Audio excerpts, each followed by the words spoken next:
So where we left off, Pink Guy and Salamander Man reunited briefly with a quick conversation about their future plans. Salamander Man retrieved the coordinates from Pink Guy. He is most likely going to give to Filthy Frank, the true Filthy Frank, so he knows where to be when Chin Chin returns. I believe that all Filthy Frank's friends are gearing up for a big meetup to kind of make a plan on how to deal with Chin Chin, the so-called god Chin Chin. Well, that's where we left off, and the next lore comes in Loser Reads Hater Comments 5, where Pink Guy is still searching for Filthy Frank for some reason. I'm unsure why he's still searching for Filthy Frank, because he knows and Filthy Frank knows the coordinates where they will meet up.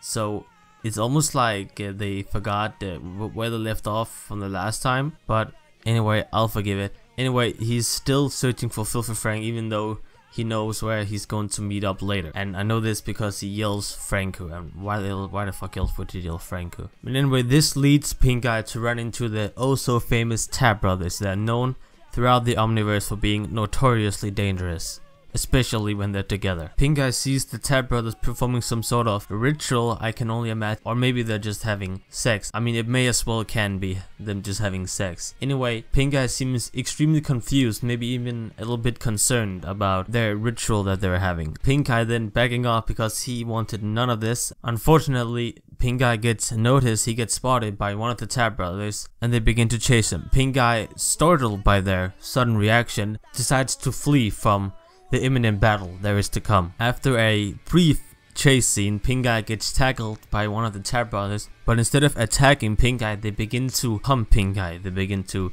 basically try to have sex with him, like rape him. They're basically trying to rape Pink Guy. This can be due to a number of things. Maybe the Tab Brothers were from stealing chromosomes from other people. Maybe they're just kinky and want to have sex. It's up to the viewers to decide about this.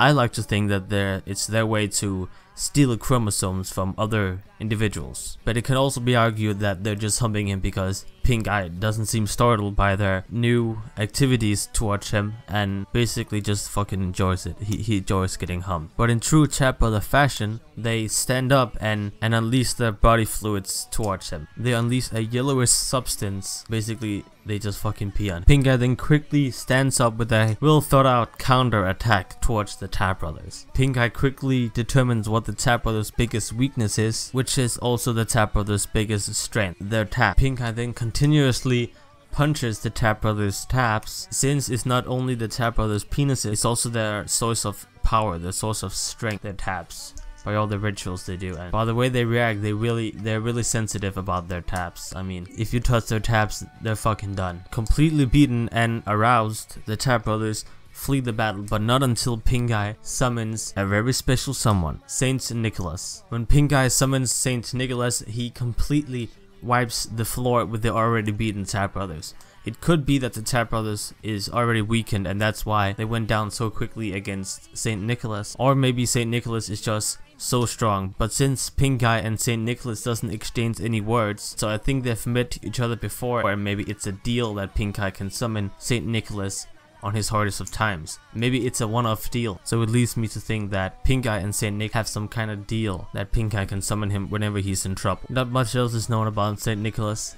He could be a male, he could be a female, he could be the spirit of Christmas. We really don't have much information about Saint Nicholas, so I'm just gonna leave him there. We know he's powerful and we know he can beat the shit out of the Tab Brothers. But the fight is interrupted by fake Frank, and we can see that because of his sunglasses, yada yada yada, we all know that. Tells Pink Guy to come back to their realm because they need to read Hater Comments, which is a popular series on the Filthy Frank TV channel. Seeing the Tab Brothers utterly ashamed and defeated by Pink Guy and Saint Nicholas, he explains that Pink Guy will be very displeased about this because the Tab Brothers are true servants of Chin Chin. Pink Guy still acts like a complete douchebag towards fake Frank, which further implies that he knows that he's a fake Frank and he's just a fucking loser.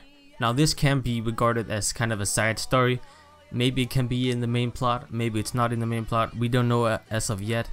We can only know when the overall lore is finished. One of the comments suggests that the Japanese are manipulating other Americans and all the other cultures to basically enslave them. A commenter comments, "What if anime is being used by the Japanese as a mind control weapon against America? Soon enough we will have young white American men all across the country pledging their lives to these filthy Japs. Fuck, 2 nukes weren't enough after all." Fake Frank acts extremely weird when he is finished reading this comment, and it's implied that the Japanese are controlling America with anime. Afterwards, Fake Frank calls the Japanese government. This little scene could imply that maybe in the future we'll get confirmed information that Fake Frank is working with the Japanese government to overtake America, or maybe it's just a side story that will go nowhere, maybe, or maybe it's just a joke from Fake Frank's part to make fun of the comment. We'll know in the future, but right now we have no more information about this small side story.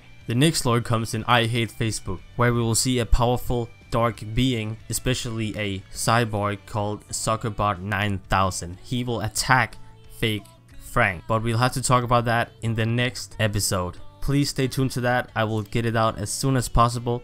That will not go 4 months this time. I promise. That video will drop this Wednesday. I just need time to work on it and see through the video a bunch of times to catch all the small details, because there is a lot of details in the Filthy Frank video. So please stay tuned to that video, and as always, have a blessed day.